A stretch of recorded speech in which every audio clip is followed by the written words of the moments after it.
The format for today's press conference is going to be players first. We're going to start with Leaky Black, followed by Caleb Love. Then we'll go ahead and hear from Coach with an opening statement and questions for Coach. Please, as a reminder, go ahead and raise your hand virtually if you'd like to ask a question and wait to be unmuted before you ask. So to kick us off, we're going to welcome Leaky Black.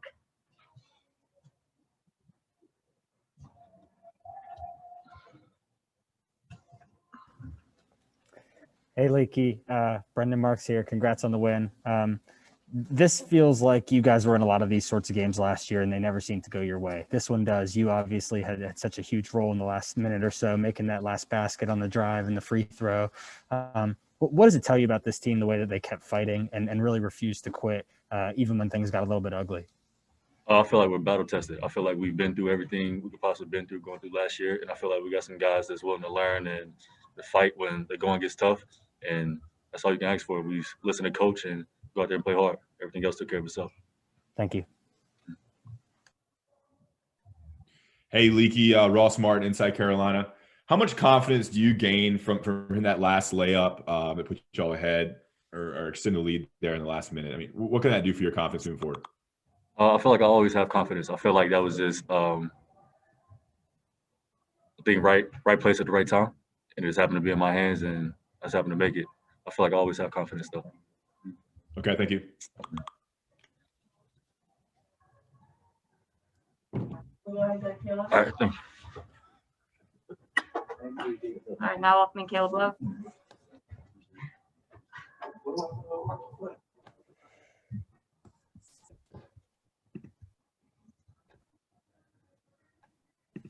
Hey, Caleb. Brendan Marks here from The Athletic. Congrats on the win.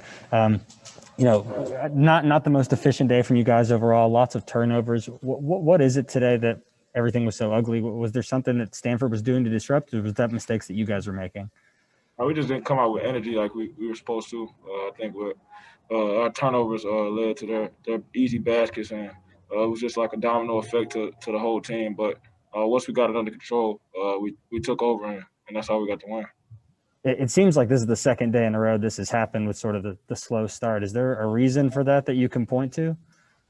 Just got to wake up early. We got to change it fast because better teams gonna get us, and we got to, like, late game situations like that. They'll be up more than what we were. So just got to come out with fire and energy next game.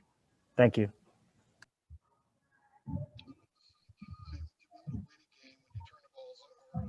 As you guys did, what does it say about the grittiness that you guys showed? I can't hear you. Okay,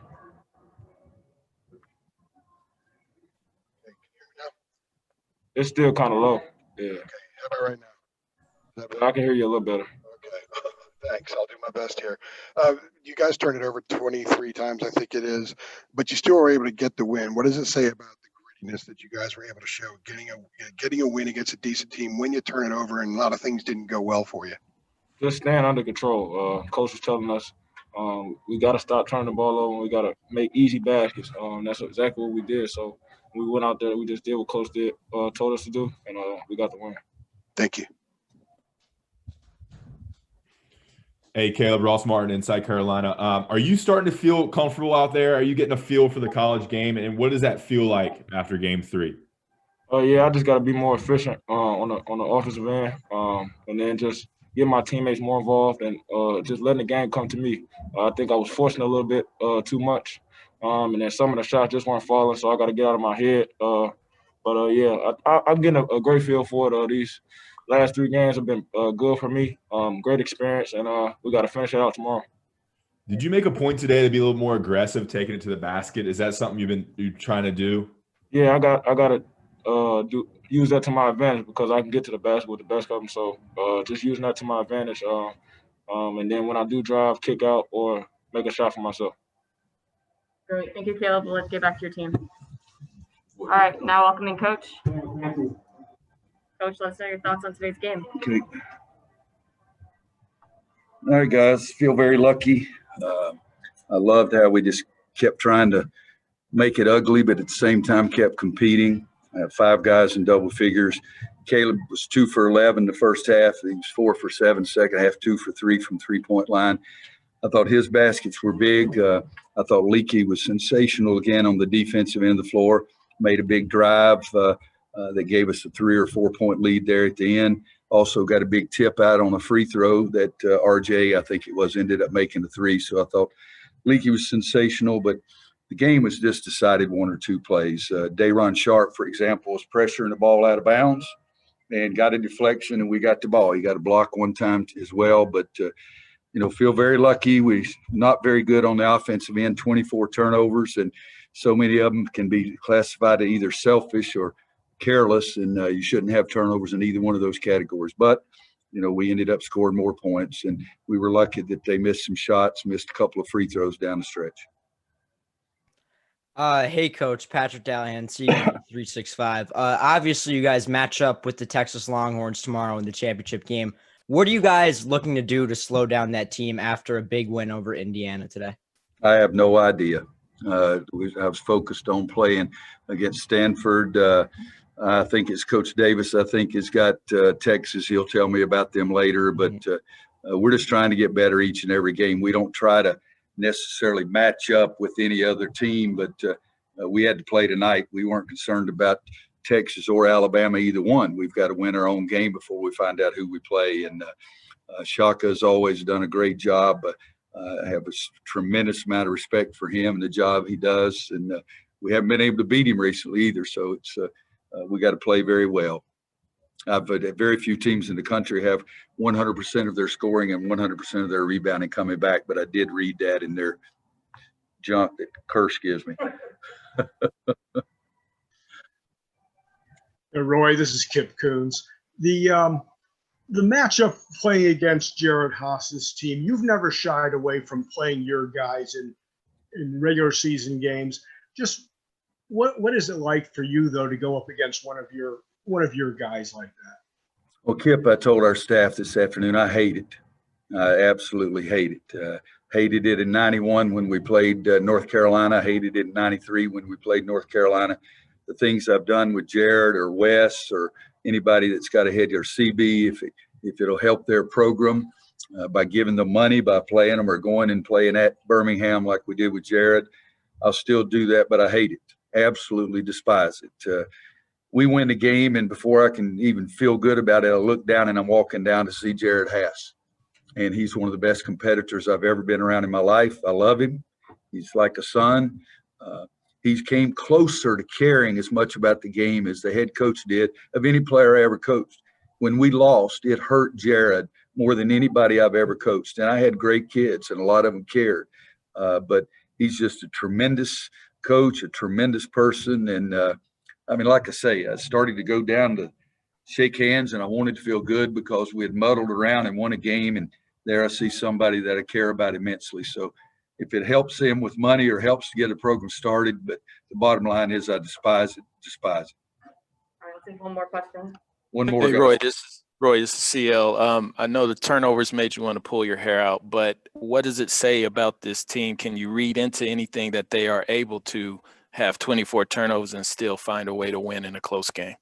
Well, I think, CL, it's one thing. We 24 turnovers gave them 22 points, but we also out-rebounded them by 20. You got to try to take your strengths and make that an important factor of the game, and your weakness, which today was definitely turning the ball over, and try to make sure that that's not the most important factor. But you can look at stats and turn things, but it absolutely made me sick. And I've always told them we got to rebound the ball so we get more shots. The quality of our shots got to be higher than the quality of theirs. And then the third thing is you got to get shots. And so the game is not that confusing, and it's not that it's a simple game. It's not that complicated. And what I told you there is what we try to do every game. And we did get good shots at times. We did get more shots, but we turned it over, and that almost cost us a win. Great. Thank you. Thank you, guys. Thanks, Catherine. Catherine, thank you, kids. All right, thank you all. We'll get started with Stanford here in a moment.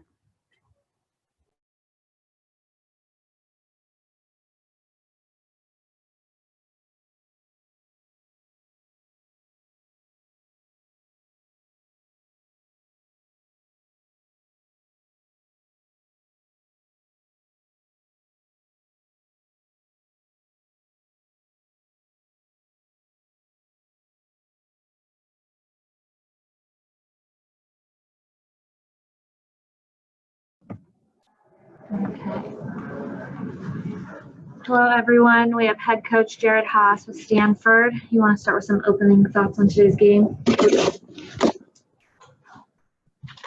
Statistically, the game is fairly easy to unpack. I thought we did some really nice things defensively. We were able to create 24 turnovers, and certainly proud of that statistic. And I think defensively, our guys played their hearts out. But the reality, too, is the way we were playing post defense, and we knew that we were giving up inside position on the boards, and the rebounding discrepancy was certainly one that was very, very impactful in the game.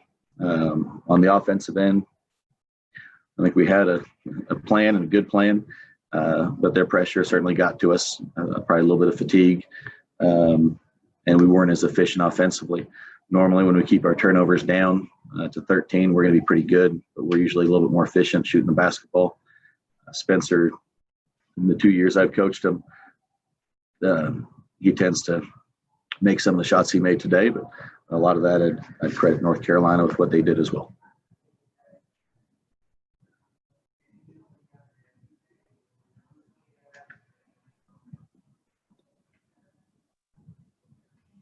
Hi, Coach. Teddy Solomon here with the Stanford Daily. You mentioned that rebounding discrepancy, and your team was out rebounded 43-23, including 23-13 in the second half with Oscar back. What went wrong for your guys down low, and do you expect this to continue to be a weakness in the future? I don't. I think it'll be an emphasis for our team, but number one is North Carolina is probably the best offensive rebounding team in the country. Historically, they always have been, and they have so much size and physicality. The other part is, again, the way we were playing defensively was putting front in the post and putting us in a disadvantaged situation. We knew that going in, but we thought, and I think we did gain a great advantage for how we played it, but we just gave a few too many. So I don't anticipate it being a year-long problem, but it certainly was tonight. Jared, this is Kip Coons. How much of a benefit or a help in your game plan is it knowing Roy's system, having been in it so long yourself? I mean, I think it was, it helps knowing kind of the things they're going to try and do. But the reality is, it doesn't matter how much I know. We're still playing against a great team, a great coach, great players, and a system that's been proven over time. So if it didn't work and if you could scout your way out of it, you would have changed it a long time ago. And again, it's been tried and proven for many, many years. So it wasn't something where I didn't know what they were doing, but it doesn't mean you can stop it. They do a great job with executing their stuff.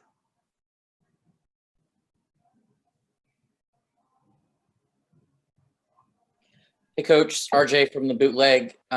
Just curious about the guys' initial reaction in terms of a game that maybe you feel like you should have won versus a game where you played a really good team close. Well, I mean, their reaction is they're hurt. I think I'll learn more about their mindset moving forward, but I do think we're a team that is very confident in our ability. I don't think there's going to be a whole lot of games this year where we're going to go in fearful. I think we, again, have confidence in what we've built. I think the guys are excited about what we're doing. I think they believe in our game plans, and I think a combination of we're playing a great team today, and we may not have had our A game resulted in this, but I don't think this will shake our confidence. I think it'll maybe even increase our result. Hey, Jared, it's Aaron Beard with the AP. Game comes down to the final second. You guys had some good looks, especially Spencer's, I guess, at the top for the tie. But is there something you think the guys can take away from the end part of the game, like playing this game close, what they would have had to do to finish it out and win it? Yeah, certainly. Everything looks better when the shots go in, certainly. But we got some good looks. I liked, the plays we ran. I liked the intent of what we were doing, but we do have to make those plays as well. So there's always learning opportunities on the offensive and defensive end, and we will learn from those. So I do think we can. Hey, Jared, Ross Martin from Inside Carolina. I was wondering, what does Roy Williams mean to you, and what was it like playing against him, and what kind of moments did you all share maybe after the game or before the game? Yeah, no, it's hard. He means a great deal to me.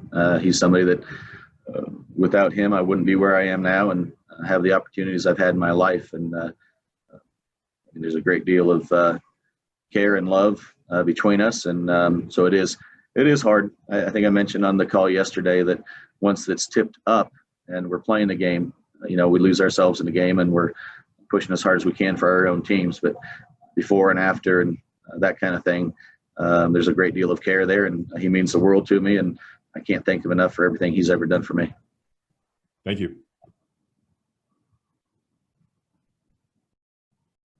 That'll be it. Thanks, Coach. Thank you.